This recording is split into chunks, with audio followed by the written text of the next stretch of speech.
Quite a welcome to the Indigenous Screen Office Masterclass. The Indigenous Screen Office and the First People Festivals partners to offer wonderful meeting with Indigenous creators, Indigenous filmmakers, and Indigenous change maker. And today, without further ado, I would like to introduce Ellen Gabriel. Helen, tell me how you say your name and your language. I have it here, but I don't want to butcher it, so I prefer hearing from you. Katsi'tsakwas is my Mohawk name, my Kanien'kehá name.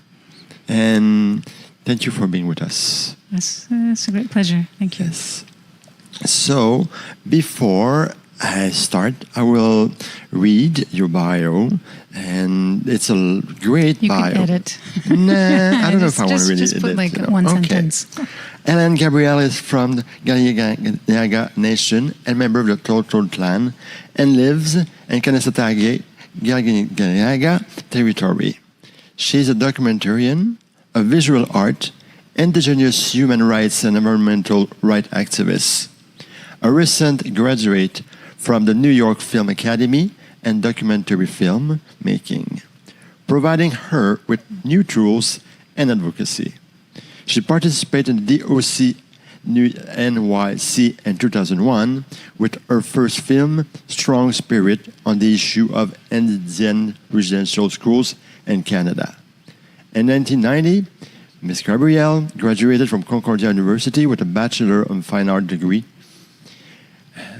And the Kanien'kehá, When the Pine Needles Fall, won the Best Canadian Short Film Award in the 2003 Montreal First People Festival. The film also received the 38th Grand Prix du Conseil des Arts de Montréal in April 2024, making Ellen Gabriel the first Indigenous artist to receive the prize. Recently, Ellen Gabriel directed Desgahe Levy General, The Quest for Justice. In 2005, Ms. Gabriel received the Golden Eagle Award from the Quebec Native Women Association. She received in 2008 the International Women's Day Award from the Quebec Bar Association. And Ms. Gabriel was the recipient of the Indigenous Women Initiative Gigawasa Woman Peace Award for advocacy work. Ms. Gabriel was well known to the public when she was chosen by the people of the Longhouse in her community of Kanehsatà to be their spokesperson during the 1990 Mohawk siege, to protect the pines from the expansion of the golf court and Oka Kanehsatà. Since 1990, she was an advocate for the rights to self-determination of Indigenous peoples and has worked diligently to sensitize the public on the issues and realities of Indigenous people. Hélène was the president of the Quebec Native Women for over 6 years. I want to say thank you for being with us today. It's a great honor for me that look up to you as one of the greatest change maker on this land. Let's start. Before we talk to your written this documentary, I'm curious because I'm not familiar with the Academy. So the New York Film Academy and the documentary filmmaking program. How that has an impact? Why going to the Academy? Why this one? Because there are various Academy or documentary film school in New York. Well, I took a class during the pandemic. Everybody was cooking, and it's like cooking's not my thing. So I'm an artist, and I've always wanted to do film. I had done some short videos for the Mohawk Immersion School on some of the legends, and it piqued my interest, started me thinking about telling our story from our point of view. And so when I took this small class, I was inspired, and the head of the department had asked me well, would you be interested in a 1-year program? And so I got a scholarship from New York Film Academy, and I haven't looked back. I loved the storytelling medium that documentary gives you. And I had really great instructors at the New York Film Academy. It was an international, all by Zoom, mind you, so it's a little bit more difficult when you're learning the camera. But I learned everything from the camera to editing, and then post-production and all those things. So it's not just here's the camera, point and shoot, and then you're going to edit. There's a lot of work involved. So it really inspired me to continue the work. And New York Film Academy has a good reputation. They have many students who have gone in and succeeded in this craft.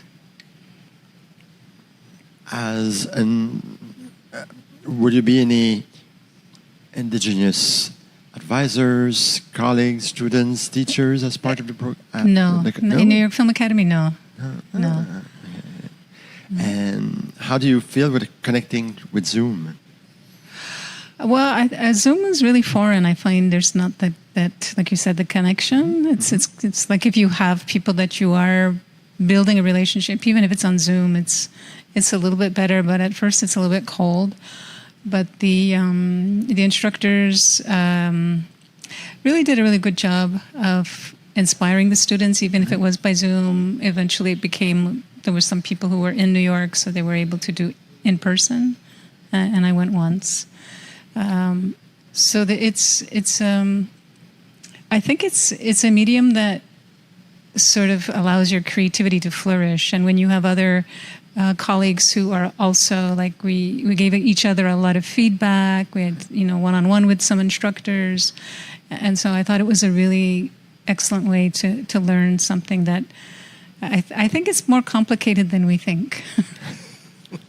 Is there a graduation ceremony? Have you been able to meet the group in person? Yeah, we were. I was able to go to my graduation. It was like in December 2021, I think, or 2022. I can't remember. And so I met most of my fellow students and some of my instructors. So it was really good to make the personal connection and get to see like how tall they are, or just to hang out with them in person. It was really nice. Do you keep in touch? Yeah, we do. We have a WhatsApp group, and we still continue to share each other's work or questions. Or it's a really nice group of people. Is it a large group of people, or are they really like selecting?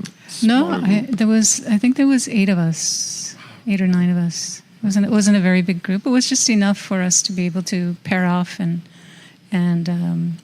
give each other feedback. Mm-hmm. And we had different exercises. We had stuff that would go like on podcasts, stuff that would come up with ideas for a series. So we had sort of all the dimensions of what filmmaking could be. So I think I got a full experience with them.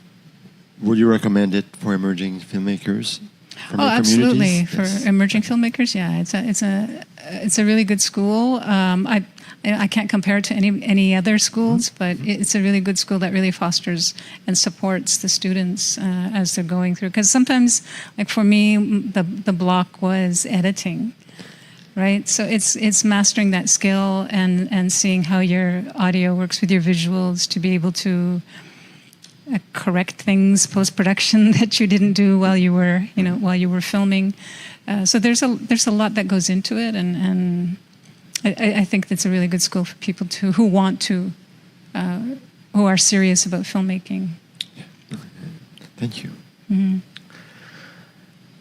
Before going to talk about your projects that you've done over the years, I'm curious just to know,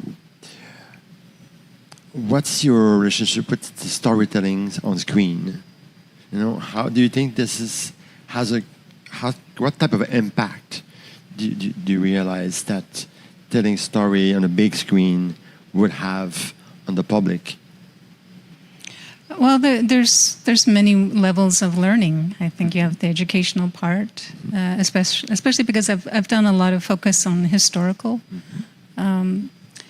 storytelling. But the storytelling, I mean, the thing with film is that there's the only limitations is really your imagination, right? And if you're limiting yourself from learning, you know, like there's research involved in the topics. Do you have easy access to the story, or is it something that, you know, it interests you, but you don't have a connection to the community or to the people who are involved? So storytelling, I think, is another way for people to learn on their own time. It's a less threatening, you know. People can take their time and listen to the stories, but also maybe there's an issue that piques their interest from that, and I think that's where the medium of documentary really helps to open the minds of people. That because if you're just relying on the news, you're not really going to understand the story. But if you see a documentary that has something from almost the beginning to a somewhat conclusion, because not everything has a conclusion, then those people who want to learn more about a topic, whether it's, you know, making, you know, skinning moose hide, or it's something that actually is part of our history as Indigenous peoples. So that to me is really important for us. I think storytelling is a powerful way for us to take back that narrative that has been said about us, and now it's our time to use our voices. So that's why I really like filmmaking.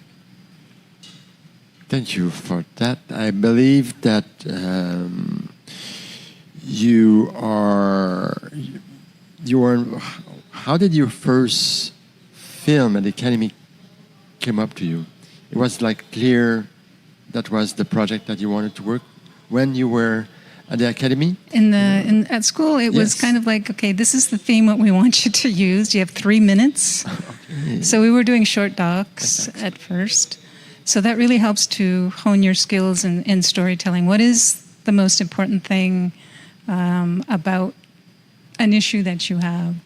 And so we were given examples, like a young man in the Philippines wanted to get rid of all the plastic that's in the river that they use, right? So it was a 3-minute film, and at the end of it, there's an alternative to using plastics. So there's the conclusion, right? You have what is the issue, what did he do about it, and then the conclusion, and that's that arc that is really important to have. If there's no arc in a story, it's kind of like, you know, like a commercial. It's just like, boop. So the aspects of storytelling has to be strong inside you. You have to really have a good passion for a story, for an issue, and try and learn as much as you can about a story. So my first one I think was it was my niece, who's a musician, and the challenges that they faced. So it was like a 3-minute film, and then I did one on one of my friends who has a cannabis shop and the challenges that he has and the stigma around it. So it was, and then I did something on a friend of mine, Samir Shaheen Hussein, who did Fighting for a Hand to Hold, which was the unaccompanied children from the north coming in by plane. So those were the short documentaries that I did, but they were never shown in a film festival, just in class. So were you able to obtain feedback from your peers, from the teachers? Yeah, both. Okay.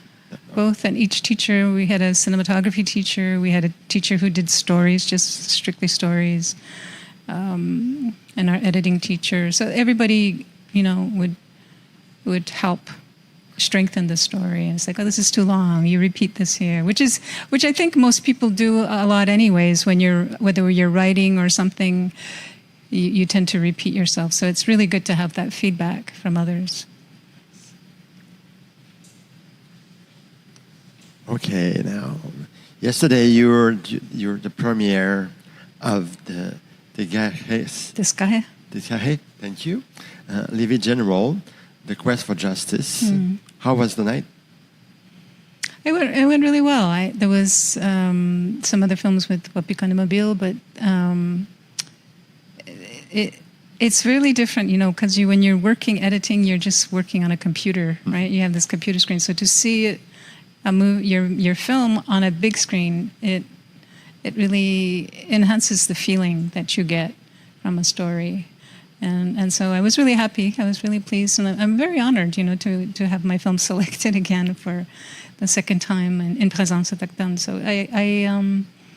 yeah, it's really something, because when you go to movies when you're younger, you never imagine that you're going to be also producing something for people to watch in a theater. Could you share the journey of making the film? How long have you been working on this project? On Kanien'kehá?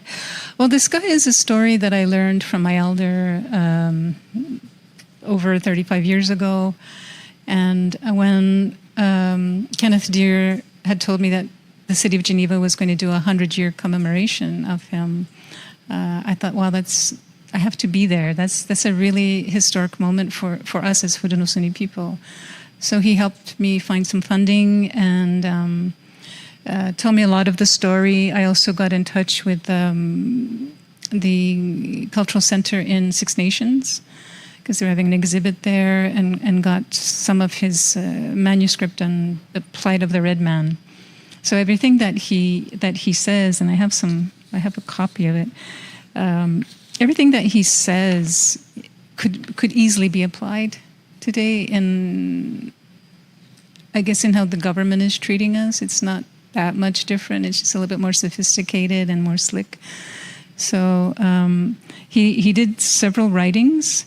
And he was quite the writer as well. He was a good writer. But just learning about his story, learning about how much he was loved in Geneva. This is 1923 that he was on the move to, and because the colonizers, Canada, the United States, Great Britain, they didn't want an Indigenous nation to come in, right? It's like they're conquered, they're colonized, and that's it, right? And he was saying quite the opposite. So you had countries like Ireland, Persia, which is Iran, and I think Serbia. But there was a few countries that really liked him, and for us, when I compare what Kanien'kehá was going through and what we are still going through, we can see that it took that amount of strength and energy and courage to stay when, it wasn't like he could take a flight home the next day, right? It was by boat, right? So he really was dedicated to trying to bring attention to the fact that as Indigenous people, we never surrendered our sovereignty. We're still nations, and we even have fit the definition of what a nation is. And to know the hardship that he went through, he became ill, probably from the stress. And when the government officials, in 1924, when they changed the law to make it illegal for traditional governments, they said that he had stolen wampum belts. And so they put an arrest warrant out for him. So he could never go back to Six Nations. He died in Buffalo, in Tuscarora Nation, at the home of Clinton Rickard. So to me, it shows me the depths or the hardships also that these great, huge figures in our history, what they went through. And that struggle just kept going. Like, we didn't stop. Because of that, it just took a different form or a different trajectory. And his family wasn't even allowed to visit, correct? His family was restricted. He wasn't allowed to see his family. His family was not allowed because Canada and the United States colluded together to ensure that. But they never forgot him. And so when he passed away, they finally brought his body home. To Six Nations, but it was all, and Kenneth was there yesterday, so it was really nice that Kenneth explained why he actually went there. It is because there was a Six Nations trust fund, which McGill University, by the way, benefited from. But there was a trust fund, and the government was saying, like, they were using it for everything else except our people who are living in poverty. And so it was like, well, we're a nation. This belongs to us. We need help for our people, for homes, for housing, because we're living on reserves. And so this whole struggle that we have, or this relationship, this colonial praxis that Canada uses as a relationship with Indigenous peoples, that was going on then. It was a little bit stronger than it is now, perhaps, but the indignation, I guess, of being treated as wards of the state, like we can't make a decision for ourselves because the colonizer has a better way, has a better system. I mean, those things have been fought against since for many, many generations. And this is one of the fights, going to the international level, saying to the world, Indigenous people are nations. We're not conquered. And this is the message is quite clear when we looked at the documentary film. And the legacy also. Yes. The powerful legacy that I witness when you see your people in Geneva being welcome as a nation. Mm-hmm. That's also another strong message. This is what you're able to capture. How was it to convince your brothers and sisters to let them film you, to bring the story to the big screen? Well, I did the filming, actually. So there was some other women from Aguasasne, Ganawage, and they were also there. I think it was a really proud moment. There was a Haudenosaunee delegation, and it was a really proud moment for our people to be in a city that is the home of the United Nations, and to see other Indigenous people be inspired by that, and just to see the panels that Jolene Rickard and the people at DOSIP and the city of Geneva put together, a real history of Indigenous people at the international level, and he was the first, and that's what made it special. For the Indigenous Screen Office, when filmmaking happen, we support protocols and pathways. Have you said, when I'm doing this project, I want to make sure that my people see it first, that they have the consent of the people that are doing this, and do the proper research, validation. Can you tell us about that aspect that is also quite important for our people when we tell a story?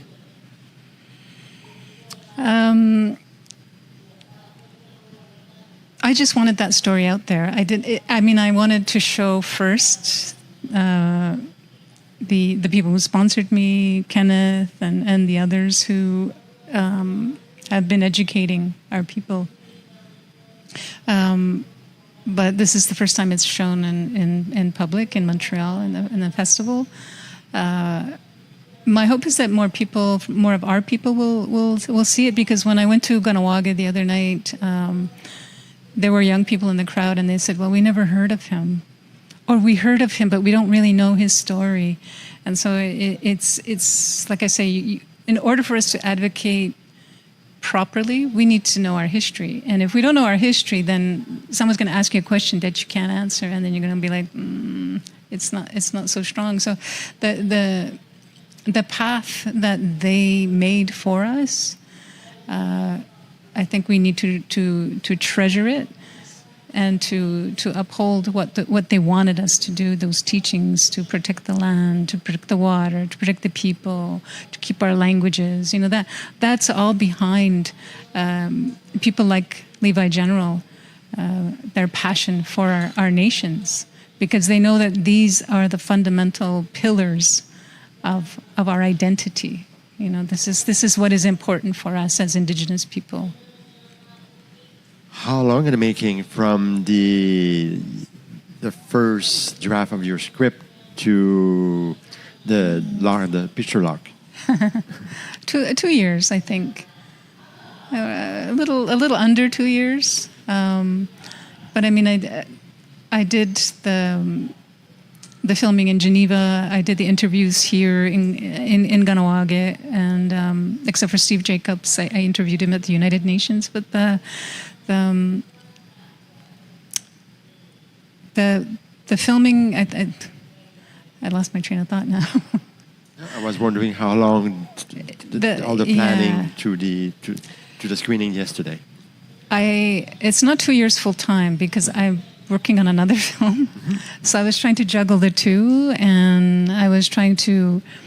It's difficult when you don't have some of the visuals that you want because it's a copyright issue. So I didn't have a lot to select from. So the march that they did from the United Nations to the park where the people of the city of Geneva had a meal and the panels.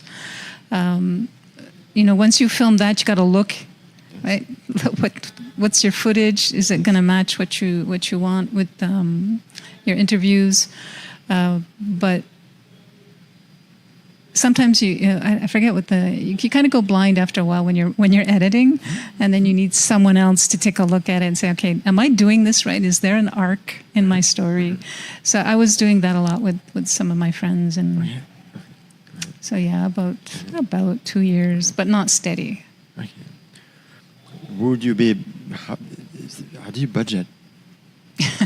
How do you finance these type of projects? You get grants. you have to find revenue streams because if you have your equipment, that's one thing. Your camera, your SD cards, your microphones, your lighting, and a good computer with a good GPU. That can handle the high resolution videos, but. There's many steps in the process.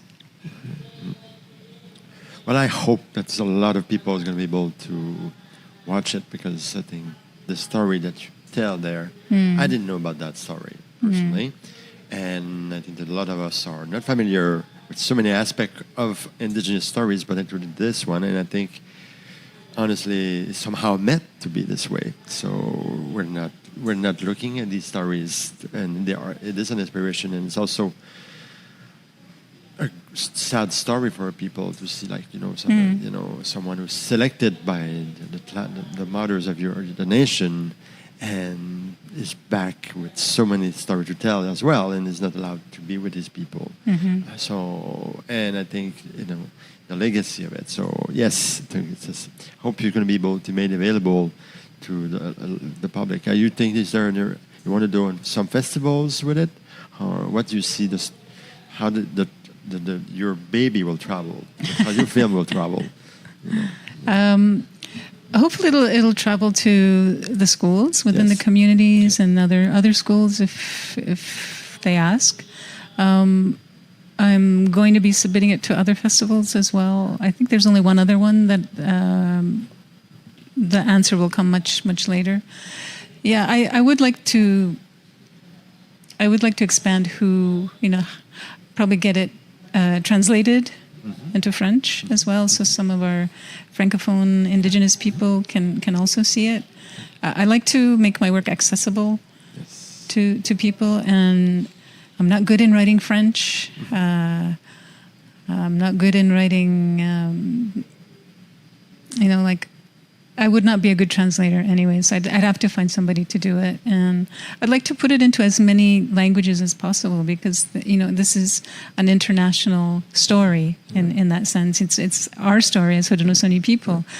But it goes to show all the other Indigenous people around the world the efforts. This has been a long time coming. It's not just because that there's a UN Declaration on the Rights of Indigenous People that all of a sudden people get interested. This has been going on for over a century. Would you see a feature doc, a longer version of it? Of this guy? Yeah. A feature doc. I'd need to get more funding, and I'd need to travel a little bit more for some of the research. It would be nice to have a little bit longer and to be able to just focus on that, because it's quite challenging to juggle two films at the same time. I'm sure, yes. Okay, we're going to run out of time. So, Truth and Reconciliation Commission concluded their work in 2015, so that's about 10 years ago. Based on your experience and your knowledge of the history and all the social environment that we work with, would you say that we make significant progress, or are we still at the truth stage of this? Oh yeah, we're definitely still in the truth stage. I don't think there's any reconciliation happening, not in the government level anyways. And we have these wonderful recommendations by the TRC, hundreds of thousands of Indigenous people being witnesses to what they endured at the Indian residential school. And we still don't see it being taught in the schools, even our schools. We still don't see being, the Kanehsatà siege, the 1990 Kanehsatà siege and Kahnawake siege. It's not being taught even in our schools. So, no, we're not even, the truth is, it's there. It's ready to be heard, but I think the government really doesn't want it to be heard. They have just decided that whoever wants to learn about the Indian residential school, look at the TRC's 3 volumes of stuff, rather than talking about the whole purpose of what the Indian residential school was, which was to assimilate. And in order to, and the assimilation goal was to take our land legally, because they know that under their laws, they do not have rights to our lands, and so we can go off on many stories just from that. So I'm going to stop there because I can just take off on this. But no, there's no reconciliation, and I think the people, the ordinary citizens, yes, they are open to it. But the ones who really control how education, how information is given to the public, that's the government. And they're really resisting teaching Canada's genocidal history. And for me, it's really interesting in Quebec. Quebecers don't think that they're colonizers, but they are colonizers. They're part of the settler colonial mentality that sees us as, well, you've got your reserve and that's where you'll stay, rather than this is actually, we want access to all our lands, So, reconciliation maybe will come with this younger generation that is more open-minded. Artists or storytellers that inspired your work, Ellen? There's been a lot. I can't remember them all. I know Leon Simpson's a really great storyteller. I can't remember his name. He did Reservation Dogs. What I loved about Reservation Dogs is it's not just life on the res, but it's also the humor, right? The humor of the res. And I think that's what people forget, because they have this stereotype of a stoic Indian, right? You're going to stand there. It's like, yeah, they're pissed off. That's probably why they're not smiling, right? So,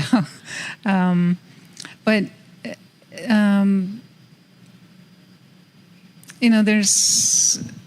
I don't just focus on Indigenous storytellers. I also see other people who are storytellers, and one of the things, as just because you're in documentaries doesn't mean you have to just look at documentaries. Sometimes fiction and how they're using the technique, whether it's the camera or the editing, you can learn as well. So I don't know if I have a particular favorite, but those are the ones that I can think of at the top of my head. Yeah. Okay, my last question for you. What are you working, or what many projects that you're working on at the moment? Yeah, I started this 2 years ago too. It's a documentary of Kahnawake in 1990 and why they would blockade a bridge, a major artery, and just what they endured that summer. Because I think people forget about Kahnawake. They know the bridge was blocked, but they forget that there was actually a lot of hardship there. And to see our sister community stand up for us so strongly like that I felt that it was worth something. We need to really look at this major historical event that affected and has impacted the way Indigenous peoples advocate for their rights now, right? So it's at an hour and 20 minutes right now. So it's a big film, and CBC has allowed me to use their footage. So I'm still negotiating with that. But because it's historical, it has to be archival footage, and there's all kinds of legalities with using archival footage. But this is a story that needs to be told, and they had the raid of the Longhouse for the army looking for weapons. They had the riot at the Gaderi Island where they had that powwow, and then there was the rock throwing incident. And I know there's movies that were made of it, but I wanted it to come from the people who were directly there, who were on the front lines. So hopefully that'll come out next year, or we'll see. Next présence autochtone. Sidonie, thanks a lot. I really appreciate having you with us today and share your stories that you're working on. And I'm pretty sure we're going to see you soon anyway. So have a wonderful summer. Yeah. And miigwech, thank you.